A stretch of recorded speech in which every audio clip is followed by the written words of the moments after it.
I awoke one humid Saturday morning to a low, grinding hum outside my bedroom window. At first, I assumed it was just the city tearing up the roads again. My neighborhood had recently been subjected to an endless parade of roadworks and sewer updates. But the noise had an odd pitch, somewhere between a chainsaw and a dentist drill, and it was definitely coming from the direction of my backyard. I slipped into my slippers, threw on my old robe, and stumbled outside, still rubbing the sleep from my eyes. That's when I saw it. My neighbor, Byron Gray, was standing on what appeared to be a freshly poured concrete foundation that extended well beyond our property line and into my yard. His grin was wide and self-satisfied, like he'd just pulled off some brilliant trick. Only, this was no sleight of hand. It was a construction project, a big one. One of Byron's workers was poking a spot on the ground with a measuring rod, presumably checking if everything was level. Another worker was hauling in boxes of bright blue tiles, the kind you see at those luxury resorts out west. Then there was Byron himself, arms folded, expression smug as could be. I swallowed, the knot forming in my throat, and cleared my voice. "Byron," I said, not masking my irritation. "What in the world is this?" He gave a casual glance over his shoulder, hardly even startled. "Morning, Ralph. Didn't realize you were up so early." Then, as if I'd simply asked the time, he said, "It's my new pool. It's going to be quite the backyard paradise when we finish." The strong odor of wet cement and freshly cut lumber clawed at my nostrils. I gestured toward the portion that was clearly on my property. My yard wasn't large, but I treasured every inch of it. The old oak tree, the vegetable patch, and even the sun-bleached fence that had weathered decades of storms. Now, that fence was mostly torn down, and Byron's pool foundation poked a good 5 feet past the official boundary, right onto my land. Byron swept a hand in the air, as if brushing off a minor inconvenience. "Ah, the fence was rotting anyway. Figured I'd handle that for you in the process. And listen, you'll love the final result. My contractor is top-notch. The pool will have a waterfall feature, a fire pit on the far side, an attached hot tub. Think of it as a boon for both of us, especially with summer around the corner." "A boon for both of us," I echoed, incredulous. Sweat was already beading on my forehead, though the day hadn't even heated up much yet. "Byron, you're on my land." He waved me off dismissively. "Barely. You won't even notice. And if you like, I can let you use the pool whenever you want. Best neighbors in town, right?" My jaw tightened. Byron had always been the type to do as he pleased, with little regard for social graces or rules. But to go this far, to take over part of my yard, was beyond brazen. It was borderline criminal. Still, with the contractors watching us, I felt myself turning red under their gaze. I've never been one for public confrontations, so I mumbled something about settling this properly, then stomped back into the house. My breakfast went uneaten as I paced the kitchen, the old linoleum creaking under my slippers. Byron might be friendly in a superficial sense. He'd wave hello when he took out the garbage, sometimes drop a bottle of wine at the doorstep if he had extras. But this was entirely different. Taking my property without a shred of permission, he was downright smug about it, too, as if my concerns were trivial compared to his grand paradise. As I drained a half cup of coffee, my mind turned to the legal route. I had the number of a local real estate attorney on my fridge from a boundary dispute that happened years ago with a different neighbor. My late wife, Margaret, had insisted we handle the matter with politeness and caution. Back then, a carefully worded letter resolved everything. But Byron wasn't the type who'd read a polite letter and say, "Oh dear, my mistake." No, Byron was the type who forged ahead with a grin and a handshake, telling you you'd thank him later. I could already see the attorney fees piling up. When I stepped out onto my back porch again, the roar of tools intensified. Byron's workers had a monstrous delivery truck out front, dropping off a load of rebar and stone. That cement patch was going to be a swimming pool in a matter of days if I didn't do something quick. Standing there, a swirl of chaotic emotions flooded me. Anger, anxiety, and an odd sense of betrayal. Sure, Byron and I weren't close friends, but I'd never dreamed he would just annex my land like some medieval conqueror. As I watched the workers, my eyes drifted over to the oak tree standing near the property line. Over the decades, that tree's roots had grown strong and deep. I couldn't let this pool get any closer or risk damaging its ancient roots. I love that tree. Margaret and I used to sit under it every summer, sipping iced tea and watching birds flit from branch to branch. I suddenly felt protective, almost fierce. I decided then and there I wouldn't be letting this go. "You've messed with the wrong property," I whispered. But I knew I'd have to be smart about how I fought back. Byron had resources, connections, and apparently no shortage of arrogance. If I tried to tear down his site by force, I'd be the one with a lawsuit on my hands. No, I had to approach this carefully from a position of strength and patience. I went inside, picked up the phone, and dialed that old attorney's number. It rang twice before a cheerful voice answered. I could feel my blood pressure spike just explaining the situation, but by the end of the call, I had an appointment for the following Monday.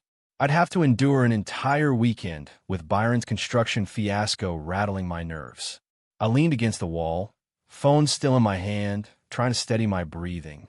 The attorney could help. I had the law on my side. I just hoped the law would be enough to rein in a neighbor who seemed to think property lines were optional in pursuit of his dream pool paradise. The moment I set foot in the attorney's office on Monday morning, I felt an odd combination of relief and intimidation. The building itself was one of those older brick structures downtown, with a plaque that read Bernhard & Associates, real estate law since 1952.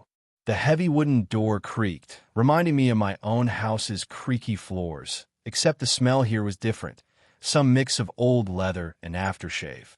I was greeted in the lobby by a tall, no-nonsense woman named Miriam, who introduced herself as the associate handling property disputes. She led me to a conference room with a large mahogany table. An analog clock on the wall ticked away the seconds as we sat down. I clutched the manila folder of documents I had brought, my property deed, the old boundary survey, and a few photos of the encroaching construction I'd printed off my camera that morning. "So, Mr. Weaver," she began, her voice firm but not unkind. "Tell me the specifics." I laid it out. How Byron Gray had begun building a massive pool that extended several feet onto my land without permission. How he'd already torn down parts of my fence. How he'd offered me usage of the pool, as though that made everything okay. As I spoke, Miriam nodded, occasionally tapping notes in her laptop. At one point, she leaned forward and scanned my survey closely. "Encroachment cases are usually straightforward," she said. "You have a right to demand he move any structure off your land. In fact, if you wanted to, you could have the court order him to remove the construction entirely. However, that route can be lengthy, and it's possible he might claim he was unaware of the true boundary line." That made me scoff. He knows the line. My fence is there, or was there, clear as day. He can't pretend ignorance. Miriam's lips tightened in a sympathetic smile. "People try all sorts of arguments. Still, it's in your favor that he removed the fence. That proves that he at least noticed the boundary. I'll send a formal letter demanding he cease construction and remove any structure on your property line." The relief washing over me was short-lived. I couldn't imagine Byron reading this letter and meekly backing down. Still, at least now, I had a professional on my side. I signed the agreement to hire Miriam's firm, feeling the pinch of attorney fees already, but reminding myself that if I didn't stand my ground now, I'd be letting Byron steamroll me for years to come. On my drive home, I contemplated stopping by Byron's place and warning him about the letter, but I knew it would just turn into a shouting match. The man was convinced he was doing me some kind of bizarre favor. Instead, I arrived back to see his crew removing huge pallets of decorative stones from a flatbed. Some of them waved politely at me, which was beyond awkward.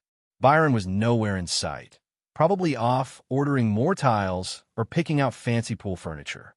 The next morning, I woke to the sound of a loud banging against the remnants of my fence posts. I threw on a jacket and marched outside. A man in a polo shirt and slick back hair was crouched near the fence, fiddling with a tape measure. He stood up when he noticed me, offered his hand, and said, "Morning, John Billings. I'm the pool contractor. Byron asked me to finalize the measurements for that side yard." We want to make sure everything's up to code, of course. I stared at his outstretched hand, speechless for a moment.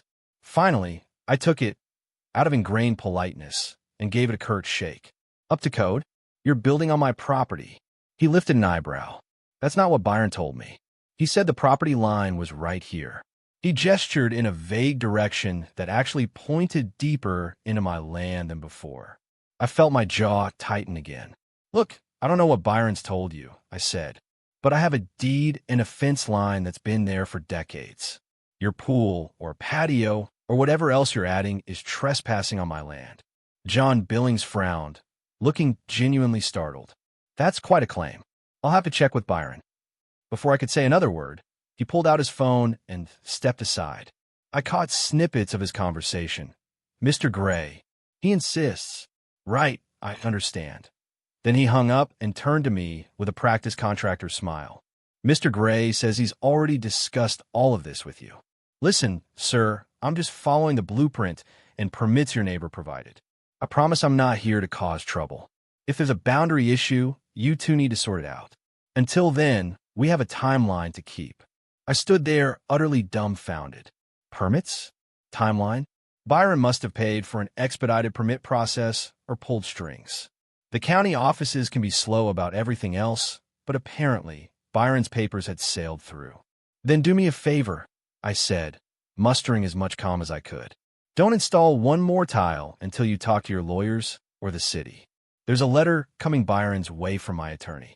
If you keep working, I'm going to have no choice but to file a complaint with the county. I don't want to get you or your crew in trouble, but I'm not joking around.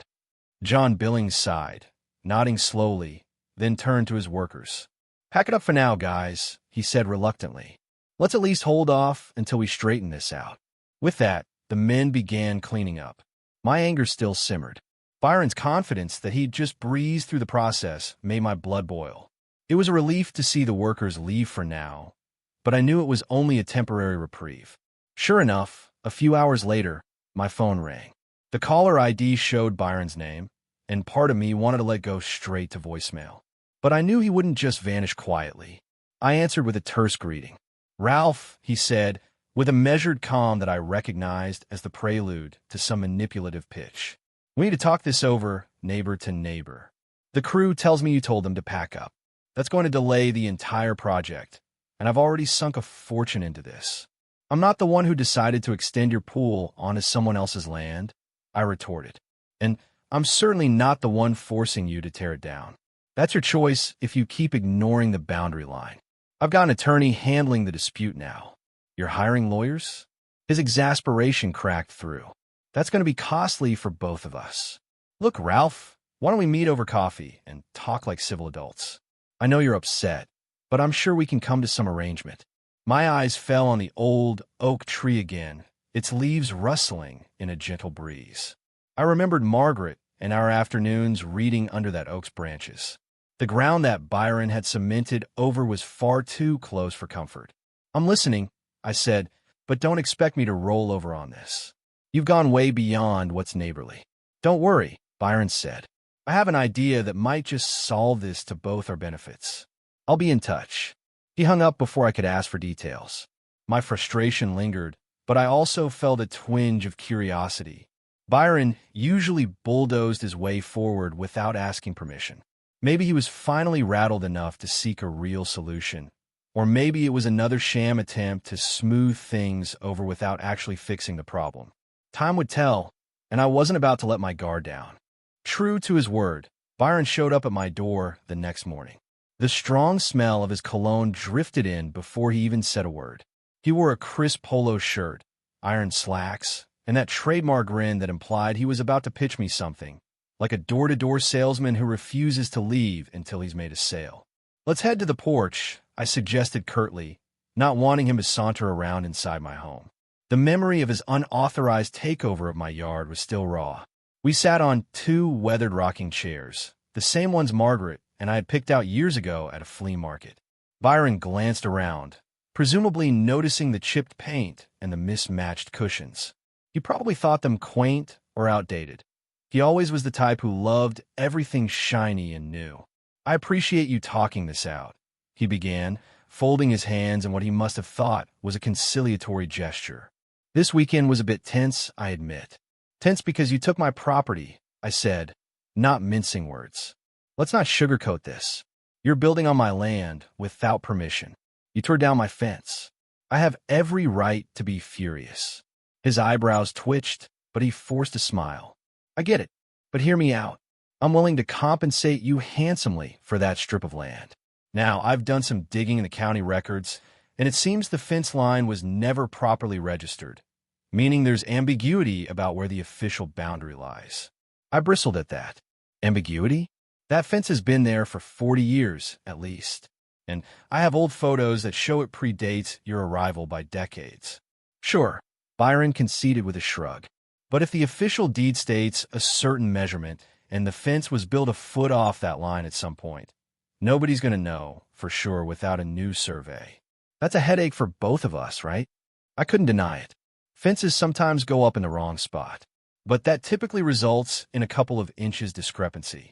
Byron's pool poured 5 feet into my yard, clearly beyond the realm of a small mistake.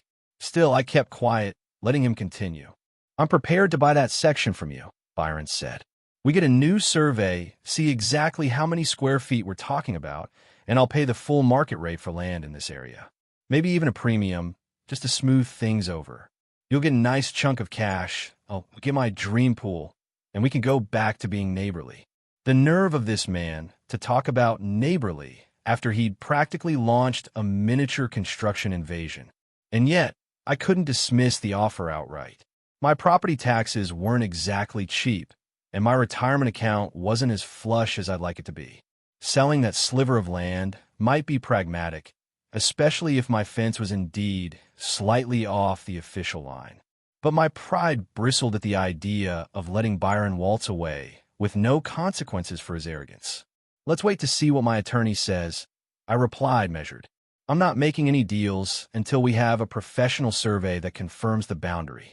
If you're wrong and you've definitely built onto my land, your money might not fix everything.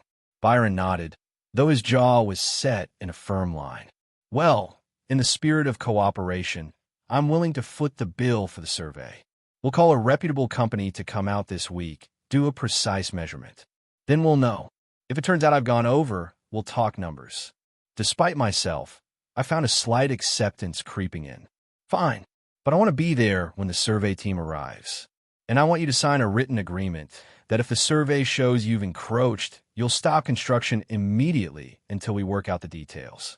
You have my word, Byron said. He actually stood up and extended his hand again.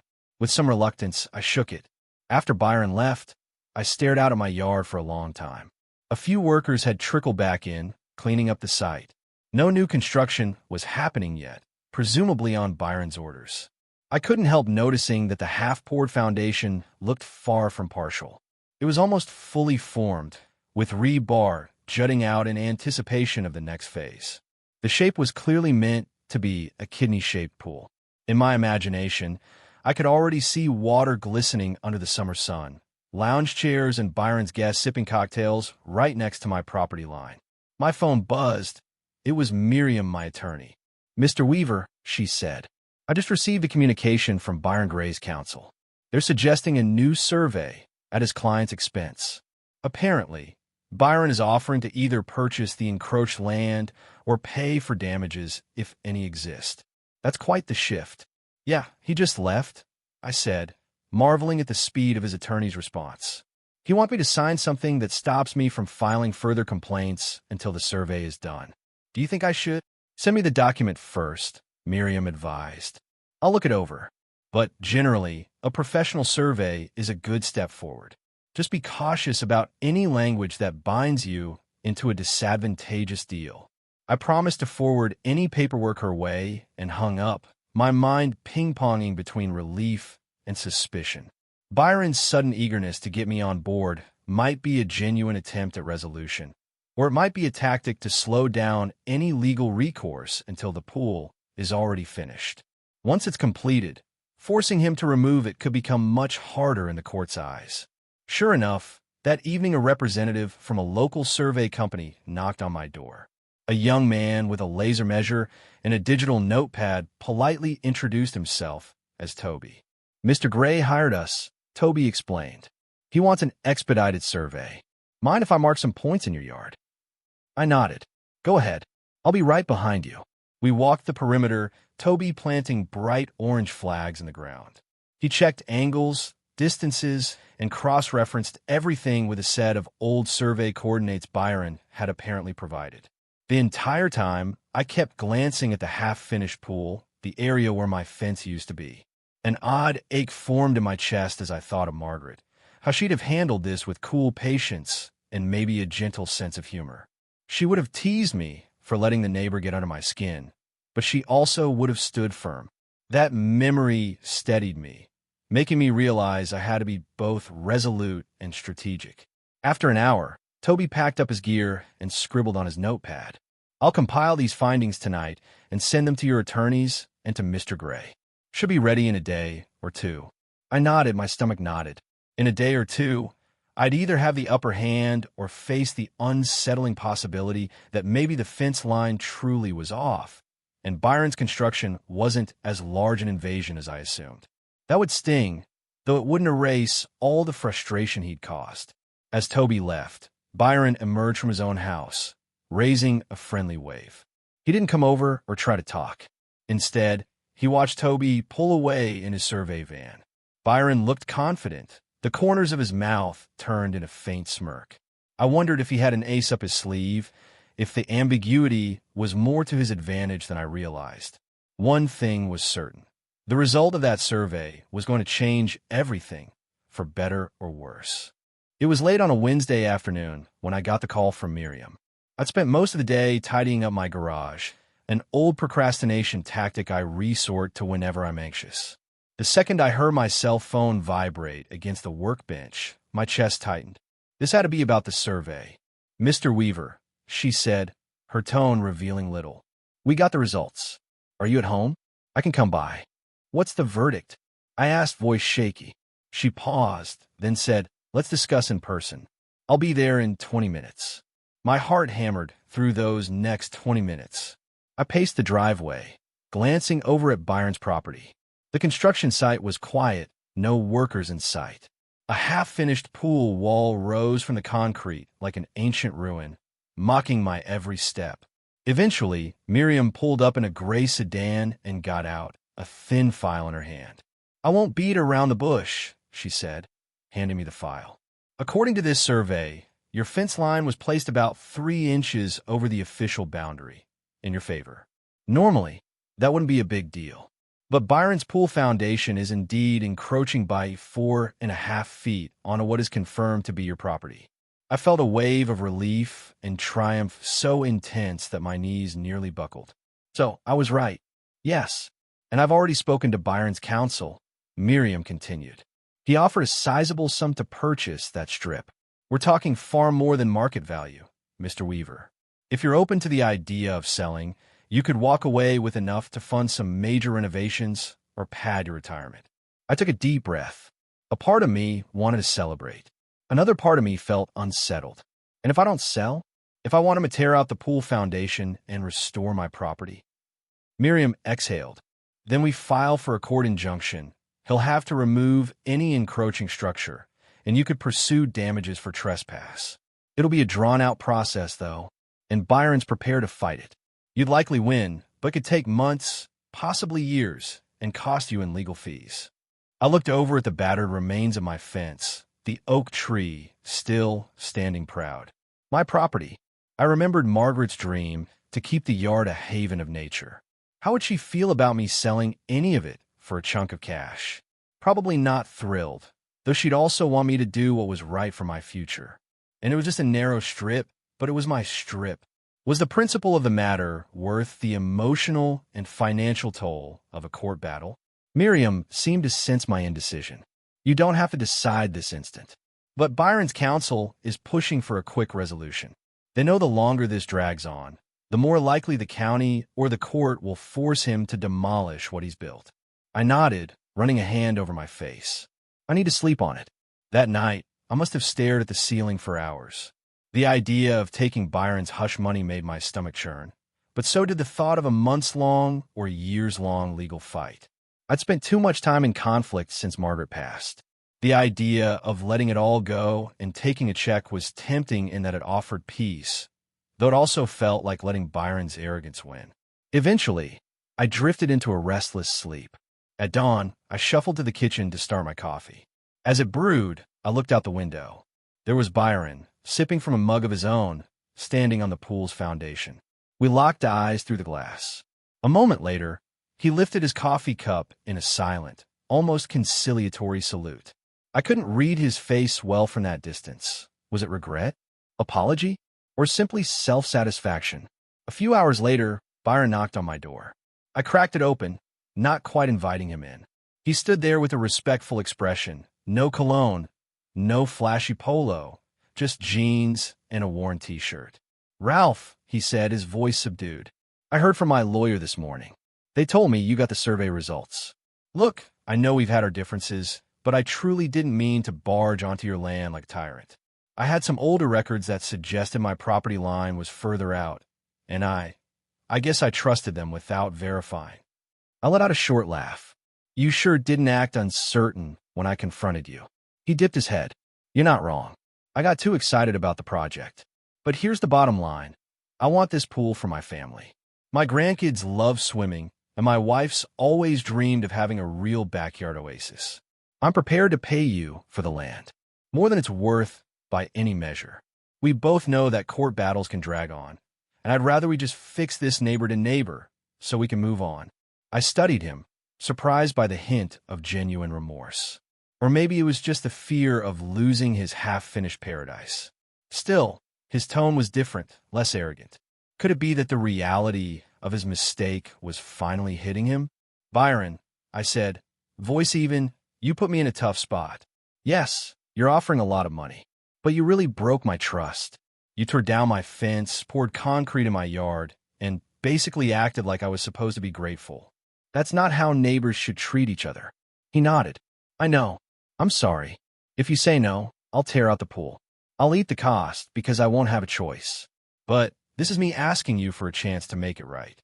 I sighed, my gaze drifting to the oak tree once more. Byron noticed. "We'll protect the tree," he said hurriedly. "I'll hire an arborist if needed. Make sure no roots are damaged." I closed my eyes for a moment, picturing Margaret's warm smile, imagining what she might say. Maybe something like, "Take the deal if it gives you peace and protects the things you love." The principle was important, but so was my well-being, and the memory of my wife deserved a backyard that wasn't a war zone. "All right," I finally said, "but we'll do this on my terms. We'll set the new boundary where the survey says, minus a buffer, to ensure that oak trees' roots are safe. And I want enough money to replace the fence, plus the cost of an arborist inspection, plus a bit more for the stress and aggravation." Byron broke into a wide, relieved smile, nodding eagerly. "Deal. Absolutely. I'll cover whatever's needed. I don't want to fight any longer. And I'll give you a key to the pool gate if you ever want to take a dip." He tried a nervous chuckle, though I understand if you don't feel like it for a while. Part of me wanted to reject that offer outright. But maybe one day, the tension between us would fade. Maybe, in a strange twist, we could actually be good neighbors instead of adversaries. Within a week, the papers were drafted. Miriam made sure every clause was airtight. Byron would pay me a substantial amount for the land, plus all associated costs. The boundary would be legally adjusted, the oak trees safety guaranteed, and the fence rebuilt at Byron's expense. 2 weeks after that, the construction resumed, strictly within the new boundary. I watched from my porch as Byron's team carefully worked around the oak, double-checking each measurement. When the dust settled, I found myself with a heftier bank account and an odd sense of relief. Yes, it stung to give up a piece of land, but the fight could have dragged on and left me exhausted. Margaret's memory lived on in that oak tree. And with the settlement, I hired a landscaper to freshen up the rest of the yard. I planted flowers around the tree, installed a small bench in her honor. One lazy afternoon, as the sound of distant splashing carried over the fence, Byron popped his head around to say hello. He was dripping wet from his brand new pool. I offered a tentative nod. In the end, we'd reached a place of uneasy peace. And maybe that was the biggest victory of all, not letting bitterness poison the rest of my life. I sat down on the old rocking chair, a glass of iced tea in hand, and looked at the fence, our new boundary line. Beyond it, Byron's watery paradise glistened in the sun. It wasn't the outcome I'd originally envisioned, and it certainly wasn't the start of some Hollywood-style friendship. But it was a conclusion that, in its own strange way, felt right. I'd stood up for what mattered, protected my tree, and secured my future. And if my neighbor got a float in a fancy pool in the process, well, I could live with that. After all, life rarely unfolds exactly as we plan.